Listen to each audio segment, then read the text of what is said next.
बिहार सरकार में सभी विभाग को हम लोग चैलेंज के रूप में ले रहे हैं, क्योंकि बिहार को बहुत आगे करना है, विकसित बिहार बनाना है। क्योंकि माननीय प्रधानमंत्री जी का सपना है 2047 में विकसित भारत बनाने का।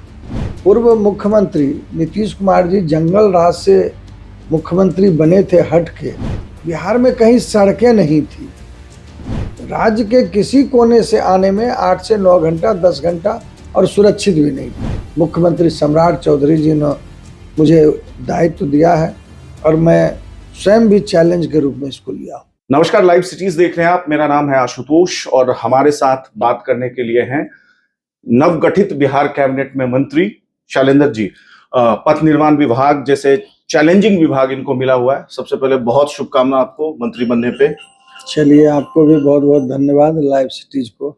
आपको नहीं लगता है मतलब बहुत देर से मिला है आपको, अब जो डिजर्व करते थे?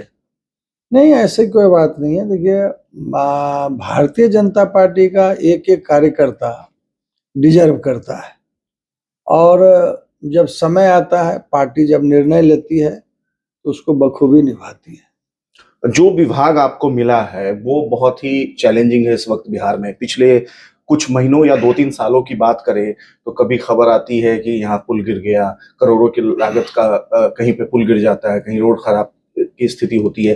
हालांकि आपकी जो पहले की जो एनडीए सरकार थी, मतलब नीतीश कुमार जब तक मुख्यमंत्री थे, सड़क एक उपलब्धि भी थी आपकी सरकार की और आपके गठबंधन की सरकार की। लेकिन बीच में फिर 2-3 साल जो है वो बहुत ही विवादित रहा, खास करके पथ निर्माण के मसलों पे। तो किस तरीके से इस चैलेंज को आप एक्सेप्ट करेंगे?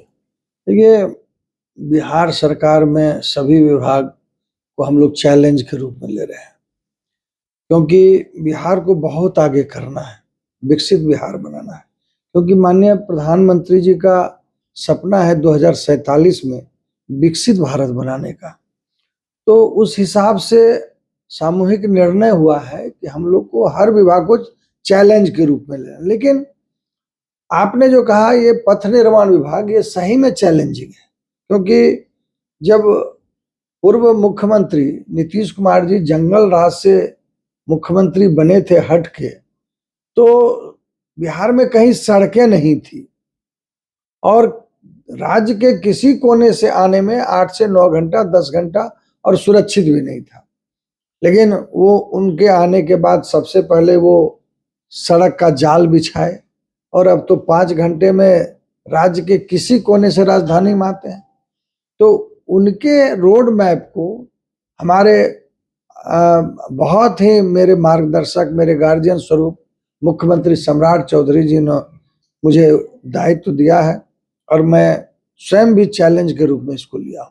आप खुद एक इंजीनियर हैं, किस तरीके का रोड मैप है? और विपक्ष जैसा आरोप लगाती रही जो भी घटना होती है, अभी हाल में ही एक पुल टूट गया था। पुल टूटना जो है, इसको सबसे बड़ा मुझे लगता है आपके विभाग का सबसे बड़ा कठिन काम है इसको रोकना। और जिस तरीके से विपक्ष आरोप लगाती है कि ये जो टेंडर्स होते हैं उसमें भ्रष्टाचार होता है, या फिर जो ठेकेदार होते हैं, जो कंस्ट्रक्शन कंपनी होती है, वो सही तरीके से काम नहीं करती है सही मानकों पे।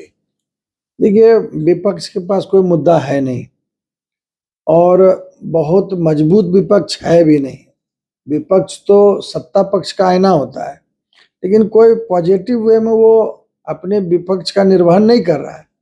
हम लोग खुद जो सरकार चाह रही है कि अच्छी सड़कें बने, इसके लिए मैं भी चाह रहा हूं कि आज क्या वजह है जो गुजरात, महाराष्ट्र, तमिलनाडु जैसी राज्यों में काफी तेजी से सड़कें बन रही है, काफी गुणवत्तापूर्ण सड़कें बन रही है।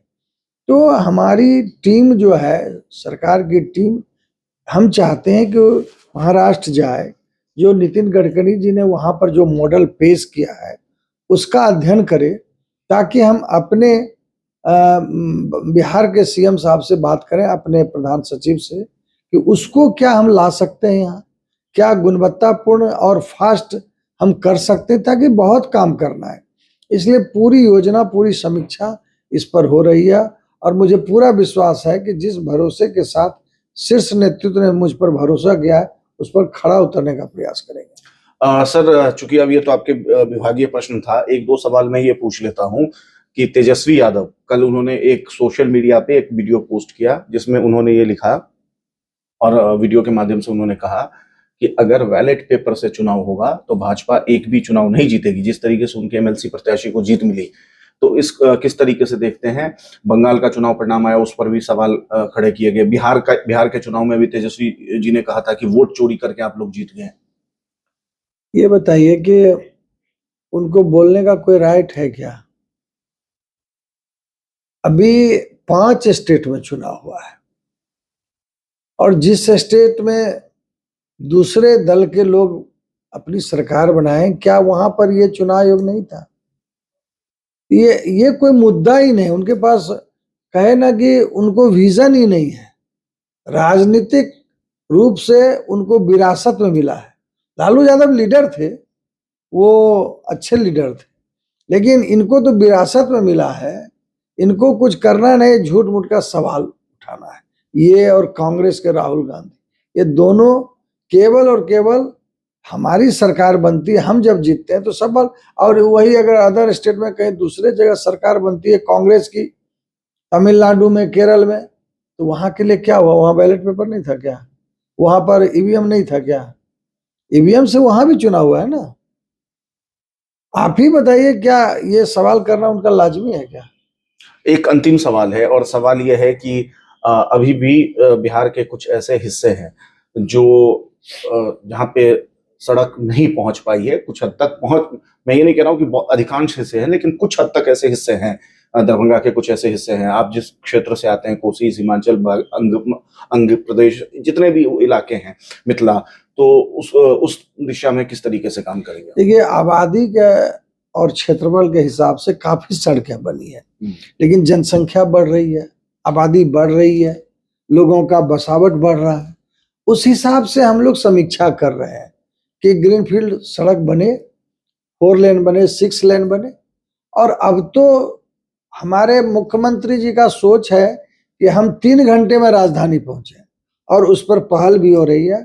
और जहां भी सड़कें नहीं बनी उसकी पूरी समीक्षा हो रही है, और बहुत जल्द आपको परिणाम मिलेगा। मुझसे बात करने के लिए बहुत शुक्रिया।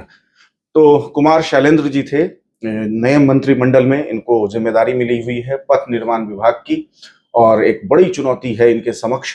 देखते हैं इस चुनौती पे कैसे खड़े उतरते हैं आने वाले समय में। फिलहाल इस वीडियो में इतना ही। नमस्कार।